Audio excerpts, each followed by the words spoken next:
ಆತ್ಮೀಯ ವೀಕ್ಷಕರೇ, Royson creations YouTube ಚಾನೆಲ್ಗೆ ನಿಮಗೆ ಸ್ವಾಗತ. ಇಂದಿನ ಈ ವಿಡಿಯೋದಲ್ಲಿ 9ನೇ ತರಗತಿಯ ಗಣಿತ ವಿಷಯ ಮರುಸಿಂಚನ ಪುನರ್ಮನನ ಹಾಳೆ 21 ಮತ್ತು 22ರಲ್ಲಿ ಬರುವಂತಹ ಪ್ರಶ್ನೆಗಳಿಗೆ ಉತ್ತರವನ್ನು ನಾವು ತಿಳಿದುಕೊಳ್ಳೋಣ. ಸೊ ಯಾರೆಲ್ಲ ಮೊದಲ ಬಾರಿ ನಮ್ಮ ಚಾನಲ್ ನೋಡ್ತಾ ಇದ್ದೀರಾ ಸಬ್ಸ್ಕ್ರೈಬ್ ಮಾಡಿ ಹಾಗೂ ನಿಮ್ಮ ಫ್ರೆಂಡ್ಸಿಗೆ ಶೇರ್ ಮಾಡಿ. ಈಗ ಆಲ್ರೆಡಿ ನಾನು 20 ಪುನರ್ಮನನ ಹಾಳೆಗಳ ಪ್ರತಿಯೊಂದು ಪ್ರಶ್ನೆಗಳನ್ನು ಬಿಡಿಸಿದ್ದೀನಿ ಮಕ್ಕಳ. ವಿಡಿಯೋಸ್ಗಳನ್ನು ನೀವು ನಮ್ಮ ಚಾನಲ್ನ ಪ್ಲೇಲಿಸ್ಟ್ಗೆ ಅಥವಾ ಡಿಸ್ಕ್ರಿಪ್ಷನ್ ಬಾಕ್ಸ್ನಲ್ಲಿ ನೋಡಿದ್ರೆ ಸಿಗುತ್ತೆ. ಅವುಗಳ ಉಪಯೋಗವನ್ನು ಪಡೆದುಕೊಳ್ಳಿ ಅಂತ ಹೇಳ್ತಾ ಈ ವಿಡಿಯೋನ ಸ್ಟಾರ್ಟ್ ಮಾಡ್ತಾ ಇದ್ದೀನಿ.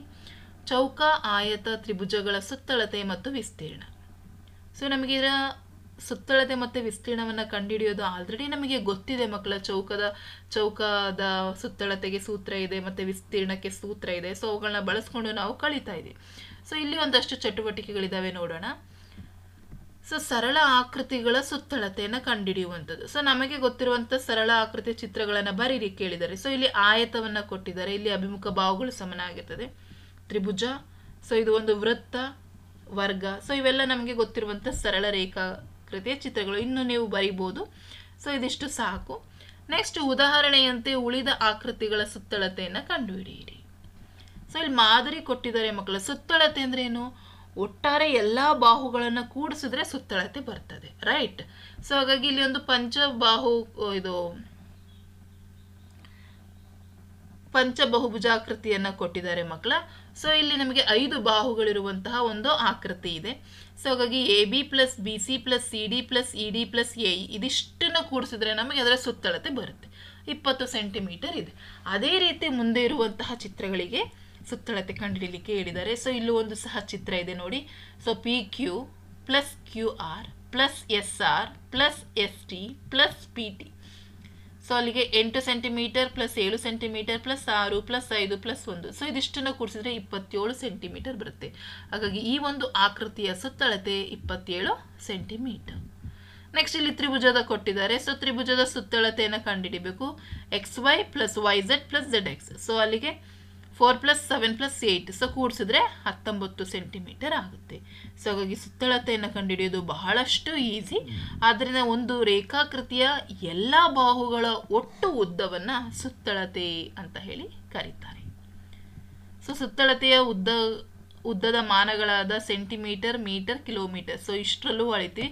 ಅದೇ ದೊಡ್ಡದಾಗ್ತಾ ಹೋದಾಗ ಕಿಲೋಮೀಟರನ್ನು ಬಳಸ್ತೀವಿ, ಚಿಕ್ಕದಿದ್ದಾಗ ಮಿಲಿಮೀಟರ್, ಸೆಂಟಿಮೀಟರನ್ನು ಬಳಸ್ತೀವಿ. ನೆಕ್ಸ್ಟ್, ಒಂದು ತ್ರಿಭುಜದ ಎರಡು ಬಾಹುಗಳ ಉದ್ದ 17 ಸೆಂಟಿಮೀಟರ್ ಮತ್ತು 15 ಸೆಂಟಿಮೀಟರ್ ಇದೆ. ಅದರ ಸುತ್ತಳತೆ 40 ಸೆಂಟಿಮೀಟರ್ ಆದರೆ ಮೂರನೇ ಬಾಹುವಿನ ಉದ್ದ ಎಷ್ಟು? ಸೊ ಇದೊಂದು ತ್ರಿಭುಜ ಅನ್ಕೊಳ್ಳಿ. ಒಂದು ಬಾಹು, ಇನ್ನೊಂದು ಬಾಹು ಕೊಟ್ಟಿದ್ದಾರೆ, ಇನ್ನೊಂದು ಬಾಹು ಗೊತ್ತಿಲ್ಲ. ಸುತ್ತಳತೆ 40 ಸೆಂಟಿ. ಸುತ್ತಳತೆ ಹೆಂಗೆ ಬರುತ್ತೆ? 3 ಬಾಹುಗಳನ್ನು ಕೂಡಿಸಿದ್ರೆ ಸುತ್ತಳತೆ ಬರೋದು. ಸೊ ಹಾಗಾಗಿ ಸುತ್ತಳತೆ ಕೊಟ್ಟಿದ್ದಾರೆ, 2 ಬಾಹು ಕೊಟ್ಟಿದ್ದಾರೆ ಎಂದಾಗ ಏನಾಗುತ್ತೆ? ಇನ್ನೊಂದು ಗೊತ್ತಿಲ್ಲ, ಎಕ್ಸ್ ಅಂತ ಇಟ್ಕೊಬಿಡೋಣವಾ. ಸೊ ಹಾಗಾಗಿ ತ್ರಿಭುಜದ ಸುತ್ತಳತೆ is equal to 17 plus 15 plus x. ತ್ರಿಭುಜದ ಸುತ್ತಳತೆ ಎಷ್ಟು? 40 is equal to 32 plus x. So x ಮಾತ್ರ ಕಂಡುಹಿಡಿಯಬೇಕಾಗಿರೋದ್ರಿಂದ 32 ಈ ಕಡೆ ತೆಗೆದುಕೊಂಡ್ರೆ 8 ಸೆಂಟಿಮೀಟರ್ ಆಗುತ್ತೆ. ಹಾಗಾಗಿ ಇನ್ನೊಂದು ಬಾಹುವಿನ ಉದ್ದ 8 ಸೆಂಟಿಮೀಟರ್. ನೆಕ್ಸ್ಟ್, ಸರಳ ಆಕೃತಿಗಳ ವಿಸ್ತೀರ್ಣವನ್ನು ಕೇಳಿದ್ದಾರೆ. ಗ್ರಾಫ್ ಹಾಳೆಯ ಮೇಲೆ ಬಿಡಿಸಿರುವ 2 ಆಕೃತಿಗಳನ್ನು ಗಮನಿಸಿ ಮತ್ತು ಕೆಳಗಿನ ಪ್ರಶ್ನೆಗಳನ್ನು ಉತ್ತರಿಸಿ. ಸೊ ಇಲ್ಲೊಂದು ಬಾಕ್ಸ್ ಅನ್ನು ಕೊಟ್ಟಿದ್ದಾರೆ, ರೈಟ್? ಸೊ 1 2 3 4 5 6 7 8 9. ಸೊ ಒಟ್ಟಾರೆ 9 ಬಾಕ್ಸ್ಗಳಿದ್ದಾವೆ. ಇಲ್ಲಿ ಎಷ್ಟಿದೆ? 1 2 3 4 5 6 7 8 9 10 11 12. ಇಲ್ಲಿ 12 ಚೌಕಗಳಿದ್ದಾವೆ. ಸೊ ಒಂದನೇ ಆಕೃತಿಯಲ್ಲಿ ಎಷ್ಟು ಚೌಕಗಳಿಂದ ಆವೃತವಾಗಿದೆ? 9 ಚೌಕ. ಎರಡನೇ ಆಕೃತಿ ಎಷ್ಟು ಚೌಕಗಳಿಂದ ಆವೃತವಾಗಿದೆ? 12. ಯಾವುದರ ವಿಸ್ತೀರ್ಣ ಹೆಚ್ಚು ಅಂತ ಕೇಳಿದ್ದಾರೆ. ಆಬ್ವಿಯಸ್ಲಿ ಎರಡನೇದು. ಯಾಕೆ ಅಂತ ಹೇಳಿದರೆ ನೋಡಿ, ಇಲ್ಲಿ 3 3 3 3 9, ಇಲ್ಲಿ 4 4 4 12. ಸೊ ಹಾಗಾಗಿ ಏನಾಗುತ್ತೆ? ಇಲ್ಲಿ ಎರಡನೇ ಆಕೃತಿಯ ವಿಸ್ತೀರ್ಣ ಹೆಚ್ಚು. ವಿಸ್ತೀರ್ಣವನ್ನು ಯಾವ ಮೂಲಮಾನದಿಂದ ಅಳಿತಾರೆ? ಆಬ್ವಿಯಸ್ಲಿ ಚದರಮಾನಗಳಿಂದ. ಸೊ ಸೆಂಟಿಮೀಟರ್ ಇದೆ, ಚದರ ಸೆಂಟಿಮೀಟರ್. ಮಿಲಿಮೀಟರ್ ಇದೆ, ಚದರ ಮಿಲಿಮೀಟರ್. ಕಿಲೋಮೀಟರ್ ಇದೆ, ಚದರ ಕಿಲೋಮೀಟರ್. ಸೊ ಹಾಗಾಗಿ ವಿಸ್ತೀರ್ಣವನ್ನು ಯಾವಾಗಲೂ ಚದರಮಾನಗಳಿಂದ, ಸ್ಕ್ವೇರ್ ಯೂನಿಟ್ಸಿಂದ ಬಳಸುವಂಥದ್ದು. ಮೂರನೇ ಪ್ರಶ್ನೆ, ಹೌದು ಮಕ್ಕಳೇ, ವಿಸ್ತೀರ್ಣವನ್ನು ಚದರಮಾನದಲ್ಲಿ ಅಳೆಯುತ್ತಾರೆ. ಈಗ ಕೆಲವು ಸರಳ ಆಕೃತಿಗಳ ವಿಸ್ತೀರ್ಣವನ್ನು ಕಂಡು ಹಿಡಿಯೋಣವೇ ಅಂತ ಕೇಳಿದ್ದಾರೆ. ಸೊ ಆಯತದ ವಿಸ್ತೀರ್ಣ ಗೊತ್ತಿದೆ, ಉದ್ದ ಇಂಟು ಅಗಲ, ಲೆಂತ್ ಇಂಟು ಬ್ರೆಡ್ತ್. ಚೌಕದ ವಿಸ್ತೀರ್ಣ ಬಾಹು ಇಂಟು ಬಾಹು ಎ ಸ್ಕ್ವೇರ್. ತ್ರಿಭುಜದ ವಿಸ್ತೀರ್ಣ ಅರ್ಧ ಇಂಟು ಪಾದ ಇಂಟು ಎತ್ತರ. So half into base into height ಆಗುತ್ತೆ. ಸೊ ಇವುಗಳನ್ನು ತೆಗೆದುಕೊಂಡು ನಾವು ಈ ಆಕೃತಿಗಳ ವಿಸ್ತೀರ್ಣವನ್ನು ಕಂಡುಹಿಡಿಯಬೇಕು. ಸೊ ಇಲ್ಲಿ ನೋಡಿ, ಇದು ಒಂದು ಆಯತ. ಇದರ ಉದ್ದ ಮತ್ತು ಅಗಲ ಕೊಟ್ಟಿದ್ದಾರೆ, ಲೆಂತ್ ಬ್ರೆಡ್ತ್ ಕೊಟ್ಟಿದ್ದಾರೆ. ಸೊ ಹಾಗಾಗಿ ವಿಸ್ತೀರ್ಣ, ಆಯತದ ವಿಸ್ತೀರ್ಣ A is equal to length into breadth. So 4 × 3 ಮಾಡಿದ್ರೆ 12 ಸೆಂಟಿಮೀಟರ್ ಸ್ಕ್ವೇರ್. ಯಾಕೆ ನಾವು ಸ್ಕ್ವೇರ್ ಹಾಕಿದ್ವಿ? ಏಕೆಂದರೆ ಯಾವಾಗಲೂ ವಿಸ್ತೀರ್ಣವನ್ನು ಚದರಾಮಾನಗಳಲ್ಲಿ, ಸ್ಕ್ವೇರ್ ಯೂನಿಟ್ಸಲ್ಲಿ ಬಳಸ್ತೀವಿ, ಹಾಗಾಗಿ ಸೆಂಟಿಮೀಟರ್ ಸ್ಕ್ವೇರ್. ನೆಕ್ಸ್ಟ್ ಇಲ್ಲೊಂದು ಚೌಕ ಕೊಟ್ಟಿದ್ದಾರೆ, ಎಲ್ಲ ಬಾಹುಗಳು ಸಮ. ಸೊ ಹಾಗಾಗಿ ಬಾಹು ಸ್ಕ್ವೇರ್ ಎ ಸ್ಕ್ವೇರ್ ಆಗುತ್ತೆ 25 ಸೆಂಟಿಮೀಟರ್ ಸ್ಕ್ವೇರ್. ನೆಕ್ಸ್ಟ್ ಇಲ್ಲೊಂದು ತ್ರಿಭುಜ ಕೊಟ್ಟಿದ್ದಾರೆ, ಎತ್ತರ ಪಾದ ಕೊಟ್ಟಿದ್ದಾರೆ. ಹಾಗಾಗಿ ತ್ರಿಭುಜದ ವಿಸ್ತೀರ್ಣ half into base into height. So that half into 8 into 4, 8 1 8 2 2 4 2 2 4. So ಹಾಗಾಗಿ 8ರಲ್ಲಿ 16 ಆಯಿತು. ನೆಕ್ಸ್ಟ್ ಪಾದ 15 ಸೆಂಟಿಮೀಟರು, ಎತ್ತರ 12 ಸೆಂಟಿಮೀಟರ್ ಕೊಟ್ಟಿದ್ದಾರೆ. ಹಾಗಾಗಿ A is equals to half into base into height. So will get 90 centimetre square. So ತುಂಬ ಈಸಿ ಮಕ್ಕಳ.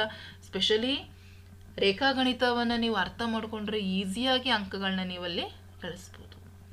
ನೆಕ್ಸ್ಟ್ ಒಂದು ಚಟುವಟಿಕೆ, ಮಕ್ಕಳೇ ನಿಮ್ಮ ಶಾಲೆಯ ಆಟದ ಮೈದಾನದ ವಿಸ್ತೀರ್ಣವನ್ನು ಕಂಡುಹಿಡಿಯಲು ಪ್ರಯತ್ನಿಸಿ. ಸೊ ಇದನ್ನು ನೀವೇ ಮಾಡಿ ಮಕ್ಕಳ. ಸೊ ಬಹಳಷ್ಟು ಈಸಿ ಇದೆ. ನೆಕ್ಸ್ಟ್ ಪುನರ್ಮನನ ಹಾಳೆ 22 ಅಂಕಿ ಅಂಶಗಳ ಕೋಷ್ಟಕ. ಸೊ ಇಲ್ಲಿ ಡಾಟಾ ಹ್ಯಾಂಡ್ಲಿಂಗನ್ನು ನಾವು ಗಮನಿಸ್ತೀವಿ. ಸೊ ದಿನನಿತ್ಯದ ಜೀವನಕ್ಕೆ ಬಂದಾಗ ಅಂಕಿ ಅಂಶಗಳನ್ನು ಕೋಷ್ಟಕದಲ್ಲಿ ಬರೆಯುವುದು, ಸ್ತಂಭ ನಕ್ಷೆಯನ್ನು ಪ್ರತಿನಿಧಿಸೋದನ್ನು ನಾವಿಲ್ಲಿ ತಿಳ್ಕೊಳ್ತಾ ಹೋಗ್ತೀವಿ.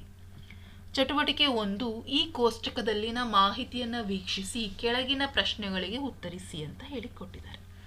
ಸೊ ಇಲ್ಲಿ ನೋಡಿ, ಚಿನ್ನದ ಪದಕ, ಬೆಳ್ಳಿ ಪದಕ, ಕಂಚಿನ ಪದಕ. ಸೊ ಇಲ್ಲಿ 4 ತಂಡಗಳಿದ್ದಾವೆ, ABCD ಅಂತ 4 ತಂಡಗಳಿದ್ದಾವೆ. ಎಷ್ಟು ಚಿನ್ನದ ಪದಕ ಗಳಿಸಿದಾವೆ ಎ ತಂಡ, ಬೆಳ್ಳಿ ಎಷ್ಟು ಮತ್ತು ಕಂಚು. ಸೊ ಆ ಥರ ಕೊಟ್ಟಿದ್ದಾರೆ. ಹಾಗಾಗಿ ಇವುಗಳ ಮೇಲೆ ನೀವು ಪ್ರಶ್ನೆಗೆ ಉತ್ತರವನ್ನು ಕೊಡಬೇಕು. ಸೊ ಫಸ್ಟ್ ನಾವು ಎಗೆ ಎಷ್ಟು ಪದಕ ಬಂದಿವೆ 199 ಕೂಡಿಸ್ಕೊಳ್ಳೋಣ. ಸೊ ಬಿಗೆ 337, ಇದು 137, ಇದು 99. ಸೊ ಒಟ್ಟು ಎಷ್ಟೆಷ್ಟು ಗಳಿಸಿದಾವೆ ಒಂದೊಂದು ತಂಡ ಗೊತ್ತಾಯಿತು. ಅದೇ ರೀತಿ ಒಟ್ಟು ಚಿನ್ನದ ಪದಕ ಎಷ್ಟು, ಒಟ್ಟು ಬೆಳ್ಳಿ ಪದಕ ಎಷ್ಟು, ಒಟ್ಟು ಕಂಚಿನ ಪದಕ ಕೂಡಿಸ್ಕೊಂಡಿರಿ. ಏಕೆಂದರೆ ಪ್ರಶ್ನೆಯಲ್ಲಿ ಕೇಳಬಹುದು.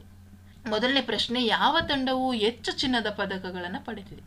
ಇಲ್ಲಿ ನೋಡಿ, ಹೆಚ್ಚು ಚಿನ್ನದ ಪದಕವನ್ನು ಗಳಿಸಿರುವಂಥದ್ದು ಎ ತಂಡ. ಹಾಗಾಗಿ ಎ ತಂಡ ಅಂತ ಬರೆದ್ರೆ ಸಾಕು. ಹೆಚ್ಚು ಪದಕಗಳನ್ನು ಪಡೆದಿರುವ ತಂಡ ಯಾವುದು? ಸೊ ನಾನಿಲ್ಲಿ ಕೂಡಿಸಿದ್ದೀನಿ. ಹೆಚ್ಚು ಪಡೆದಿರುವಂಥದ್ದು ಯಾವುದು ಹೇಳಿ? ಎ ತಂಡ 199 ಪದಕಗಳನ್ನ ಪಡೆದಿದೆ. ಅತಿ ಕಡಿಮೆ ಪಡೆದಿರುವಂತಹ ತಂಡ ಸಿ.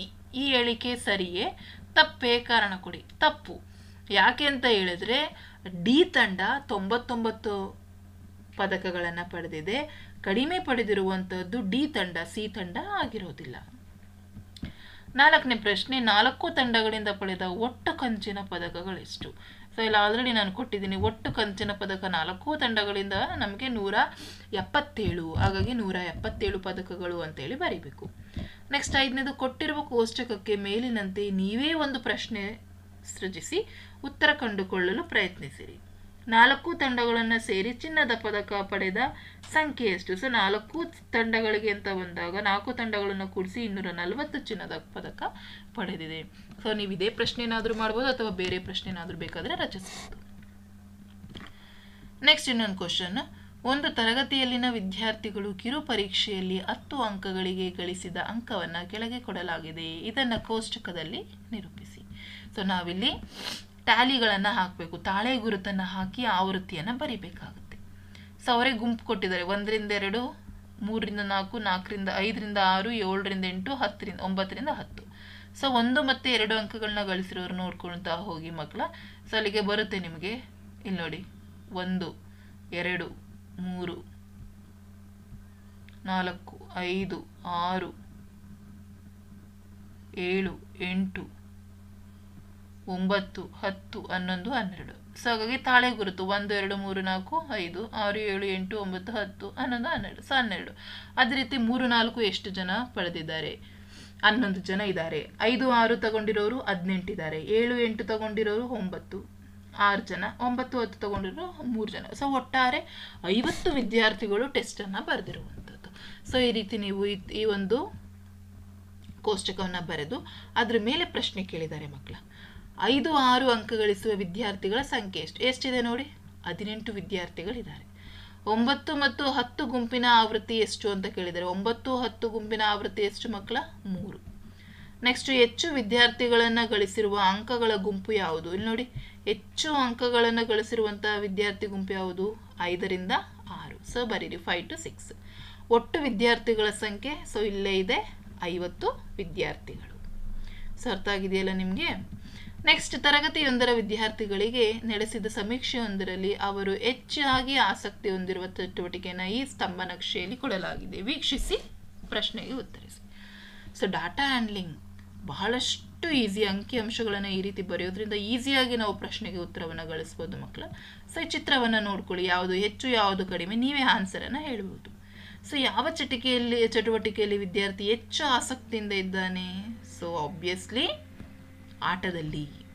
ನೆಕ್ಸ್ಟ್, ಯಾವ ಚಟುವಟಿಕೆಯಲ್ಲಿ ವಿದ್ಯಾರ್ಥಿಗಳು ಅತಿ ಕಡಿಮೆ ಆಸಕ್ತಿಯನ್ನು ಹೊಂದಿದ್ದಾರೆ? ಓದುವುದು. ಎಸ್, ಕರೆಕ್ಟ್ ಆಗಿದೆ. ನೆಕ್ಸ್ಟ್, 3ನೇ ಪ್ರಶ್ನೆ, ಯಾವ ಚಟುವಟಿಕೆ 2ನೇ ಪ್ರಾಶಸ್ತ್ಯವನ್ನು ಹೊಂದಿದೆ? So cycle ತುಳಿಯುವುದು. ಸೊ ನೋಡಿ, ನೀವು ಸೈಕಲ್ ತುಳಿಯೋದಕ್ಕೆ 2ನೇ ಪ್ರಾಶಸ್ತ್ಯ ಕೊಡಲಾಗಿದೆ. ಓದುವುದನ್ನು ಎಷ್ಟು ವಿದ್ಯಾರ್ಥಿಗಳು ಇಷ್ಟಪಡ್ತಾ ಇದ್ದಾರೆ? ಓದುವುದನ್ನು ನೋಡಿ, ಇಲ್ಲಿ ಓದುವುದು ಇಲ್ಲಿದೆ, ರೈಟ್. ಸೊ ಇಲ್ಲಿಗೆ 20, ಸೊ ಇಲ್ಲಿಗೆ 30. ಸೊ ಒಟ್ಟಾರೆ 30 ವಿದ್ಯಾರ್ಥಿಗಳು ಓದೋದನ್ನು ಇಷ್ಟಪಡ್ತಿದ್ದಾರೆ. ಇದೇ ರೀತಿಯ 12 ಪ್ರಶ್ನೆಗಳನ್ನು ನೀವೇ ಸೃಷ್ಟಿಸಿ ಸ್ನೇಹಿತರೊಂದಿಗೆ ಚರ್ಚಿಸಿ. ಸೊ ಚಿತ್ರಕಲೆಯನ್ನು ಎಷ್ಟು ವಿದ್ಯಾರ್ಥಿಗಳು ಇಷ್ಟಪಡ್ತಾರೆ? 50. ಕ್ರಾಫ್ಟ್ ಎಷ್ಟು ಇಷ್ಟಪಡ್ತಾರೆ? 40. ಸೊ ಈ ರೀತಿ ನೀವೇ ಸ್ವಂತ ಪ್ರಶ್ನೆಗಳನ್ನು ರಚಿಸ್ಕೊಳ್ಳಿ. ಈ ಸ್ತಂಭ ನಕ್ಷೆಯನ್ನು ನಿಮ್ಮದೇ ವಾಕ್ಯಗಳಲ್ಲಿ ಅರ್ಥೈಸಿ. ಸೊ ಅತಿ ಸುಲಭವಾಗಿ ಪ್ರಶ್ನೆಗೆ ಉತ್ತರಿಸ್ಬೋದು. ಎಲ್ಲ ರೀತಿಯ ಮಕ್ಕಳಿಗೂ, ಓದಲೇ ಇರುವಂಥವ್ರಿಗೂ, ಓದೋ ಮಕ್ಕಳಿಗೂ, ಪ್ರತಿಯೊಬ್ಬರಿಗೂ ಇದು ಸುಲಭವಾಗಿ ತಿಳಿಯುತ್ತೆ. ಸೊ ಇದಿಷ್ಟು ಅರ್ಥ ಆಗಿದೆಯಲ್ಲ?